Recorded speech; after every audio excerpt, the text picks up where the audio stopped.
ఓం శ్రీమాత్రే నమః. శ్రీ దుర్గా సప్తశతీ పారాయణ సర్వస్వం ద్వాదశాధ్యాయము. యథాతథ అనువాదం. దుర్గాదేవి దండగుర్చినట్లుగా మెరుపు తీగల సముదాయం వలె ప్రకాశిస్తూ ఉంటుంది. ఆమె సింహపు మూపుపై కూర్చొని భయంకరమైనటువంటి రీతిలో ఉంటుంది. కత్తి, డాలు, వీనిని పట్టిన కన్యలు దేవిని చేరి సేవిస్తూ ఉంటారు. ఆమె చక్రము, గద, ఖడ్గము, డాలు, బాణము కలిగినటువంటి విల్లును తన హస్తములయందు పట్టి అగ్ని వంటి స్వభావము కలిగి చంద్రుని ధరించి ఉన్న దుర్గాదేవిని నేను సేవిస్తూ ఉన్నాను. ఓం బాలా త్రిపుర సుందరియై నమః. దేవి పలుకుతూ ఉన్నది. ఈ స్తోత్రములతో శ్రద్ధ కలిగి నియమములతో నిత్యము నన్ను స్తుతించు వారికి నేను అన్ని బాధలు పోగొట్టి రక్షిస్తాను, సందేహము లేదు. మరల అమ్మ పలుకుతూ ఉన్నది.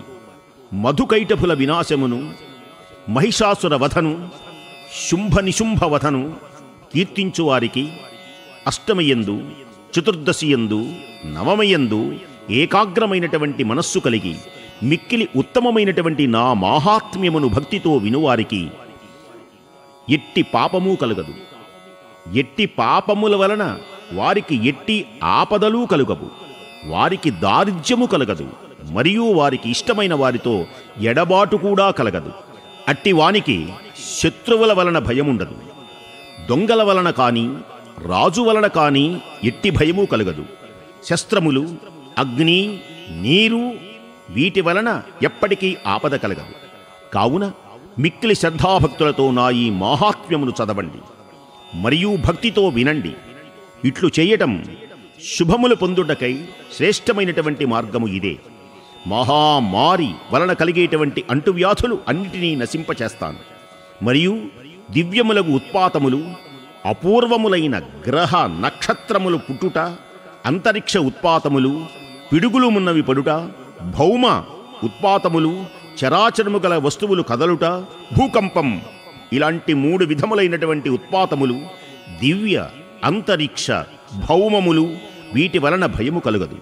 నిత్యం నా ఈ మాహాత్మ్యమును చదివేటువంటి వారి ఇంట నేను ఎల్లప్పుడూ నివసిస్తూ ఉంటాను.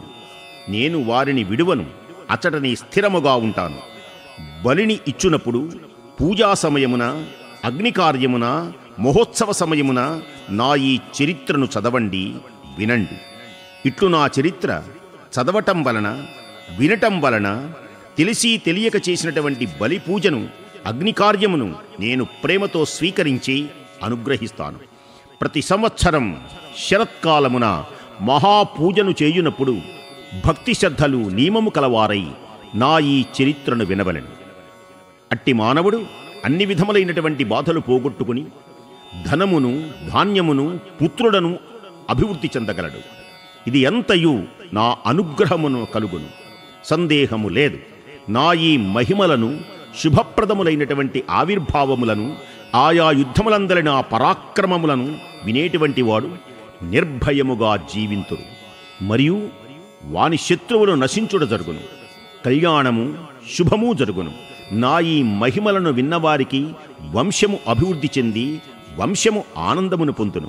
శాంతి కర్మలు చేయునప్పుడు, చెడు కలలు వచ్చినప్పుడు, భయంకరములైనటువంటి గ్రహపీడలు కలిగినప్పుడు నా ఈ మాహాత్మ్యమును వినవలెను.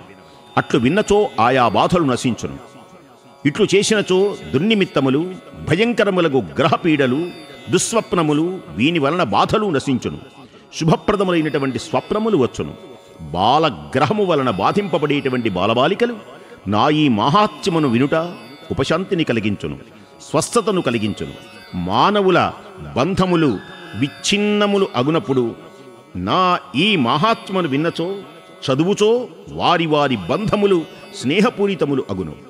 దీనిని చదువుట వలన చెడు మార్గములు పట్టి తిరిగేటువంటి వారు బలహీనులై చెడు మార్గమును విడిచిపెట్టి ఆనంద సంతోషములతో ప్రకాశిస్తారు. బ్రహ్మరాక్షసులు, భూతములు, పిశాచములు వాని వలన బాధలు నా ఈ మాహాత్మ్యమును చదువుట తోడనే నశించరు. మరియు నా మాహాత్మ్య పఠనము, శ్రవణము, నా సాన్నిధ్యము నా అనుగ్రహము అన్నీయు కూడా కలుగుతాయి. ఉత్తమ పశువులను, పుష్పములను, అర్ఘ్యములను, ధూపములను, గంధములను, దీపములను పూజలో నాకు సమర్పింపవలను. ఉత్తములైనటువంటి బ్రాహ్మణులకు సంతర్పణ చేయుట, నా మంత్రములను పలుకుచూ హోమము చేయుట, మంత్రపూతములకు జలములు చల్లుట చేయవలెను. మరియు అనేకములైనటువంటి భక్ష్య భోజ్యములు మున్నగు వానిని యథాశక్తి నాకు నివేదింపవలెను. భోగములను కల్పింపవలెను. ఈ విధముగా సంవత్సర కాలము చేయవలెను. ఈ విధమైన పూజ సంవత్సర కాలము చేసినచో నాకు కలిగేడి ప్రీతి, చూపెడి అనుగ్రహం, కలిగేడి పుణ్యం మున్నగు వానివి ఈ చరిత్ర ఒక్కసారి చదివినా విన్నా కలుగుతుంది. నియమనిష్టలతో యథాశక్తిగా సంవత్సర కాలము చేయుట, పూజా ఉపచారముల కంటే నా చరిత్ర పారాయణ చేయుట ఒక్కసారి చేసిన విశిష్ట ఫలం కలుగుతుంది. నా ఈ చరిత్రను చదువుటయే కాదు, నా చరిత్రను విన్ననూ పాపములు నశిస్తాయి. శారీరక మానసిక ఆరోగ్యములు చేకూరుతాయి. నా అవతారములను కీర్తించుట వలన భూత బాధలు నశిస్తాయి. యుద్ధములందు నేను చేసిన దుష్ట రాక్షస సంహార కథలను వినుట వలన శుభములు కలుగుతాయి.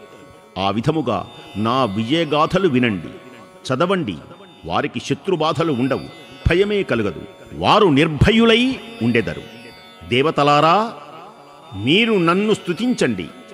బ్రహ్మర్షులను నన్ను స్తోత్రము చేశారు. బ్రహ్మయు నన్ను స్తుతించాడు. ఈ స్తుతులన్నీ శక్తివంతములైనటువంటివి. వీరిని చదువుట వలన శుభప్రదమైనటువంటి బుద్ధి కలుగుతుంది.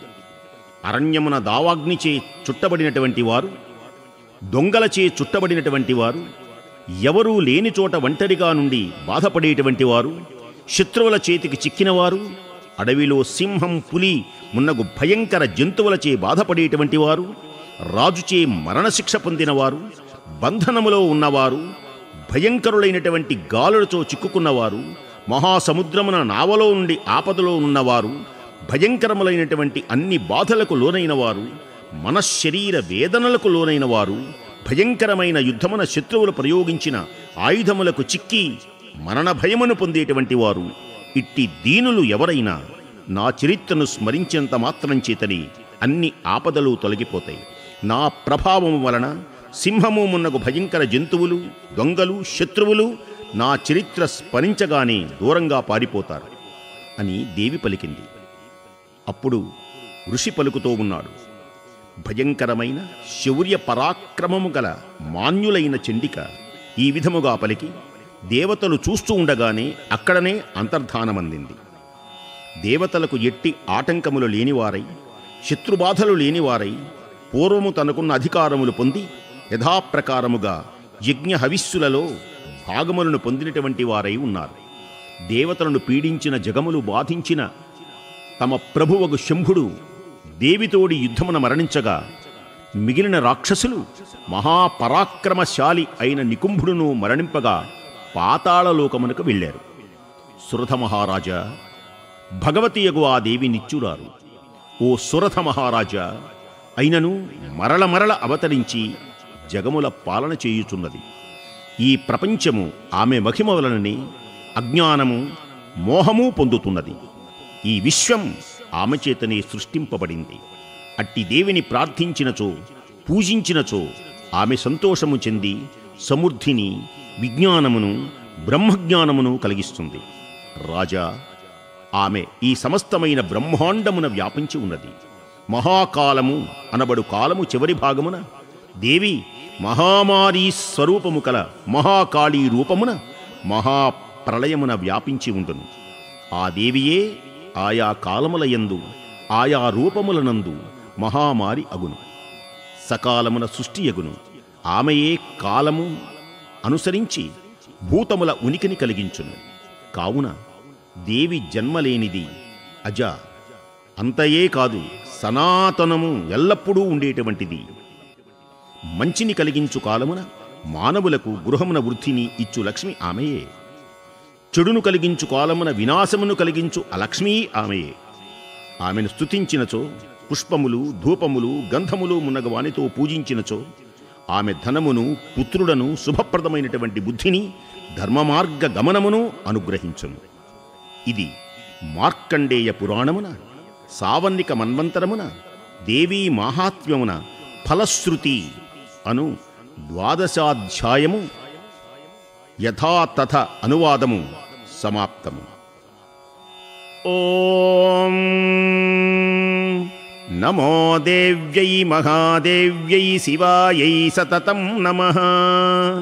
నమః ప్రకృత్యై భద్రాయై నియతాః ప్రణతా స్మృతాం. స్వస్తి.